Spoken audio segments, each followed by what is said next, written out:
All right. Thank you for joining us. Please introduce yourself and tell us what position you're running for. My name is Tolulope Omokaiye, and I'm running for Raleigh City Council District C. All right. So the first question, and like I said, we're trying to keep the answers to about 2 minutes and under. Tell us why you're running for office. Well, I'm running because I like to say Raleigh saved me. My family moved here in '96 from Chicago. I graduated from Enloe High School. Our lives wasn't going in the best direction.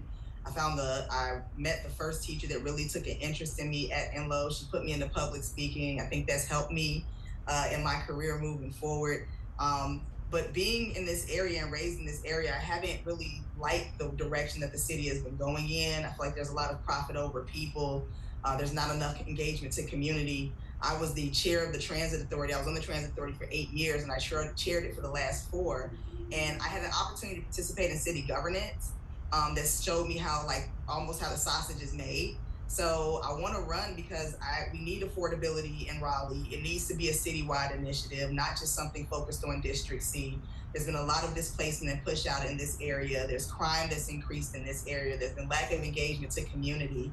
And I just want to make sure that I'm part of the solution for the city moving forward. I want to bring a fresh perspective to the Raleigh City Council. I have great relationships with some of the council members already and some of the candidates running. And I think it's going to take a leader in that capacity. I am a small business owner. Owned a business, a nonprofit that I founded over 13 years ago, serving youth and young adults. So my heart is in community, and I want to be able to help from that perspective. Great. Okay. How do you plan to engage with the community to get their feedback on their concerns during your term?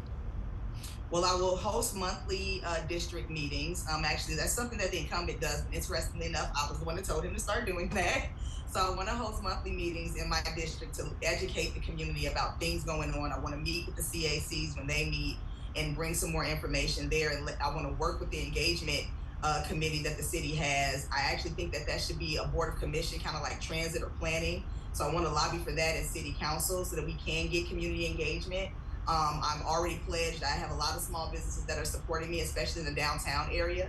I'll be meeting with them quarterly to understand their issues. My goal, like I said, is to engage community and take their input and make it be the voice on city council for them versus making decisions and then telling community, well, this is all we have to do and it's too late and things of that nature. So I plan to use multiple areas to engage community, including virtually broadcasting our meetings so that they're they're out live and that they're on the YouTube channel so people can go back and reference our community meetings and know what information that they may have missed. Okay, sounds great. Why are you the best candidate for this role? I am the best candidate for this role because I feel like I'm the most qualified. Like I said, other than the incumbent, I'm the only other candidate that has city governance experience. On the transit authority, chairing the transit authority, I support city workers. I have a track record of leadership from and awards to that effect, from a 40 under 40 for Triangle Business Journal to their Women of the Year Award, Women in Business Award. I also recently won an award from the President of the United States, Very nice. Lifetime Achievement Award for my service to community.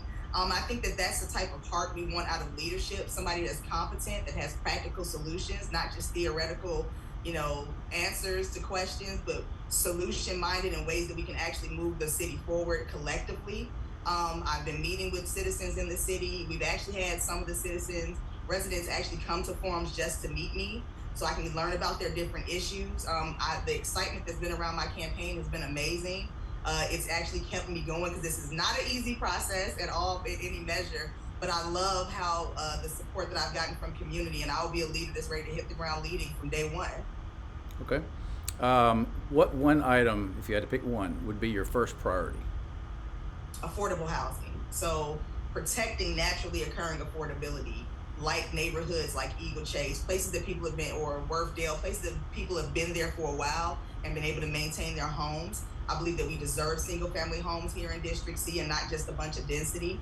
I want to also making sure that we are, and maybe even incentivizing homeowners to build density on their property, like accessory dwelling units or tiny homes, things of that nature. We have a lot of units that are behind, but like I said, density needs to be a citywide initiative. North Hills needs affordability, Capital needs development. So I think that there are plenty of opportunities to spread out and think about this issue from an innovative perspective and landscape. So housing is the major issue right now.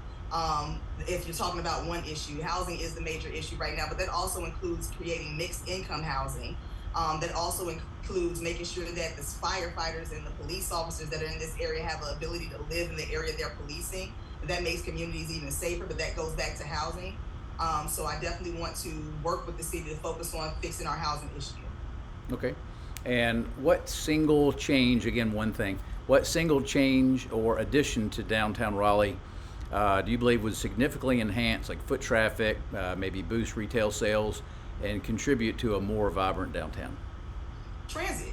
I know I may be biased, formerly being on Go Raleigh Transit Authority, but I believe that Moore Square, the transit station that's down there, needs some attention. People are making the assumption that downtown isn't safe, but it is. I think that that's one place that we can start to allow people to take the bus downtown, cut down on emissions. Working with transit has so many benefits for the city, but I think clearing up that space downtown and also using transit to connect side streets to larger routes, working to recruit and retain more operators will get the city moving again, but also will support the downtown district since the hub is downtown. And the information I've been hearing from a lot of downtown business owners is that they're concerned with Moore Square and it moving people away. So one of the other things that we can do, and this still all falls under the one issue of transit in Moore Square, is work on public safety that helps with transit. We've had some issues with operators being assaulted, and I think recently riders being assaulted, and we're building this huge transit system with the BRT, and we can't have a system that that has a bad reputation and nobody's going to want to get on public transportation. So I think that we need to clean up our transit system. That includes working with outside programs for youth engagement and after-school programs and mentoring and workforce development to give them something to do, to give some of the people that's down there something to do. I think we need a disparity study to figure out what the root cause of issues are in downtown and everywhere else and pour resources into correcting them that way. Okay, great. Well, that's all 5 questions. I really appreciate you taking the time and joining us today. That was quick. Give me one more. Yeah, that's it. I'm just going to put these up in a hurry and get a little bit of information out there. Best of luck with your candidacy, and I'll see you downtown sometime. Yes, you will. Thank you very much for interviewing me. I appreciate it. All right, my pleasure. Bye-bye.